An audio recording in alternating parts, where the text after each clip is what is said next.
नमस्कार, मैं मंजरी प्रधान और आप देख रहे हैं न्यूज लाइव।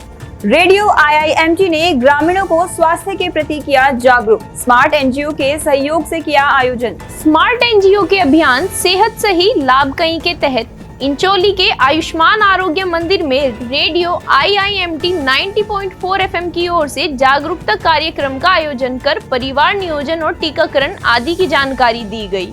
इस कार्यक्रम का उद्देश्य ग्रामीणों को स्वास्थ्य और परिवार नियोजन के प्रति जागरूक करना था। इस दौरान ग्रामीणों के स्वास्थ्य संबंधी प्रश्नों का स्वास्थ्य कर्मियों ने सरल भाषा में समाधान प्रस्तुत किया। कार्यक्रम के अंत में रेडियो IIMT की टीम ने ग्रामीणों को रेडियो से जुड़कर जानकारी प्राप्त करने के लिए प्रेरित किया। इस अवसर पर CHO आशा रानी, आयुष्मान आरोग्य मंदिर से ANM मोनिका, आशा वर्कर्स समीना, चमन, सपना, रविता, सुंदरी, पुष्पा, संगिनी, मोना और रेडियो IIMT की director doctor Sugandha Shrotya, HOD Hussain, RJ Sahiba, आदेश आदि मौजूद रहे। संसद का मानसून सत्र 21 से 8 विधेयक पेश करने की तैयारी में सरकार, विपक्ष भी तैयार। संसद का मानसून सत्र आगामी 21 जुलाई से शुरू होगा। इस सत्र में सरकार 8 नए विधेयक पेश करने की तैयारी में है।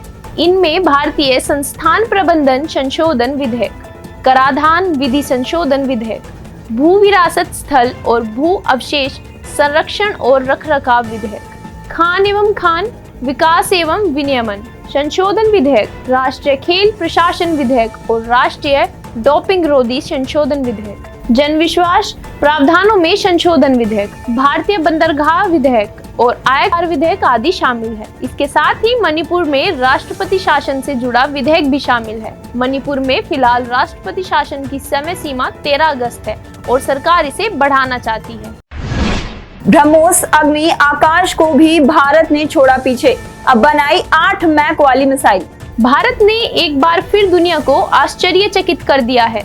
रक्षा अनुसंधान एवं विकास संगठन ने एक ऐसी हाइपरसोनिक मिसाइल विकसित की है जो रफ्तार और मारक क्षमता में ब्रह्मोस अग्नि और आकाश से कहीं ज्यादा एडवांस है। इसे extended trajectory long duration hypersonic cruise missile का नाम दिया गया है। इस मिसाइल की स्पीड मैक 8 है, यानी ध्वनि की गति से 8 गुना तेज उड़ान भरती है और 1500 किलोमीटर दूर तक लक्ष्य को निशाना बना सकती है।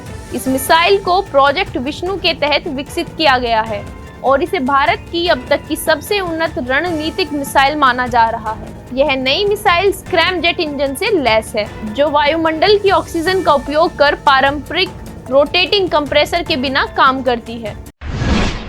SCO शिखर सम्मेलन के लिए चीन जा सकते हैं PM मोदी। रूसी राष्ट्रपति पुतिन के भी पहुंचने की संभावना। चीन के तियानजिन शहर में आयोजित होने वाले शंघाई सहयोग संगठन के शिखर सम्मेलन में प्रधानमंत्री नरेंद्र मोदी भाग ले सकते हैं। हाल ही में संपन्न हुए SCO विदेश मंत्रियों के शिखर सम्मेलन के बाद अब राष्ट्रीय अध्यक्षों का शिखर सम्मेलन 31 अगस्त से 1 सितंबर तक तियानजिन में आयोजित होना है। चीन के विदेश मंत्री वांग यी ने कहा कि शंघाई सहयोग संगठन के तियानजिन शिखर सम्मेलन और उससे जुड़े कार्यक्रमों में 20 से अधिक देशों के नेता और 10 अंतर्राष्ट्रीय संगठनों के प्रमुख भाग लेंगे। चीन की सरकारी समाचार एजेंसी सिन्हुआ के अनुसार यह शिखर सम्मेलन 31 अगस्त से 1 सितंबर तक तियानजिन में आयोजित किया जाएगा। इस शिखर सम्मेलन में प्रधानमंत्री नरेंद्र मोदी, रूस के राष्ट्रपति व्लादिमीर पुतिन और अन्य सदस्य देशों के नेता शामिल हो सकते हैं।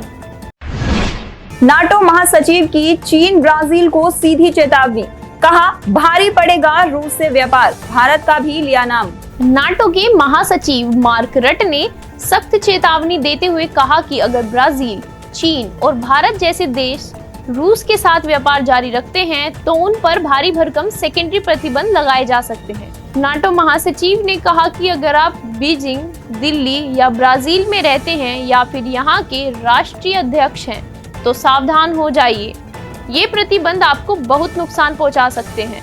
नाटो महासचिव ने इन देशों से अपील की कि वे रूस के राष्ट्रपति व्लादिमीर पुतिन को फोन करें और शांति वार्ता के लिए गंभीर होने को कहें, वरना इसका खामियाजा इन देशों को भी भुगतना पड़ेगा। वहीं अमेरिकी राष्ट्रपति डोनाल्ड ट्रंप पहले ही कह चुके हैं कि अगर 50 दिनों में रूस यूक्रेन के बीच शांति समझौता नहीं हुआ तो कड़े प्रतिबंध लगाए जाएंगे। शेयर बाजार की सपाट शुरुआत, सेंसेक्स और निफ्टी में उतार चढ़ाव। घरेलू शेयर बाजार ने आज सपाट शुरुआत की। दरअसल एशियाई बाजारों की कमजोरी और अमेरिकी टैरिफ नीति को लेकर अनिश्चितता के बीच निवेशक सतर्क नजर आए। इस दौरान बीएसई, सेंसेक्स और एनएसई निफ्टी में सीमित उतार चढ़ाव देखा गया। बॉम्बे स्टॉक एक्सचेंज का प्रमुख इंडेक्स सेंसेक्स 36.24 अंक गिरकर 82,534.66 अंक के लेवल पर खुला, जबकि नेशनल स्टॉक एक्सचेंज का निफ्टी 0.80 अंक फिसलकर 25,196.60 पर आ गया। शुरुआती कारोबार के दौरान लगभग 1,271 शेयरों में तेजी देखी गई, जबकि 818 शेयरों में गिरावट दर्ज की गई और 171 शेयर स्थिर रहे। सराफा बाजार में उतार चढ़ाव जारी, सोने की तेजी पर ब्रेक, रिवर्स गियर में चांदी। घरेलू सराफा बाजार में उतार चढ़ाव जारी रहा। इस दौरान सोने की तेजी पर फिलहाल ब्रेक लग गया और भाव स्थिरता की ओर इशारा कर रहा है। दूसरी ओर चांदी की चमक कुछ फीकी हुई है। आज 24 कैरेट सोने के दाम 99,760 रुपए प्रति 10 ग्राम हो गए, जबकि कल 99,890 रुपए प्रति 10 ग्राम थे। वहीं आधिकारिक वेबसाइट iBazaarRates.com के अनुसार 999 शुद्धता के सोने का भाव 97,460 रुपए प्रति 10 ग्राम और 995 शुद्धता के सोने का रेट 97,070 रुपए प्रति 10 ग्राम रिकॉर्ड किया गया। इसके साथ ही 999 शुद्धता की चांदी का भाव 1,10,996 रुपए प्रति किलोग्राम दर्ज किया गया। आज के लिए बस इतना ही। कल फिर मिलेंगे देश दुनिया की नई जानकारियों के साथ। तब तक के लिए देखते रहिए और सब्सक्राइब करिए IIMT मीडिया।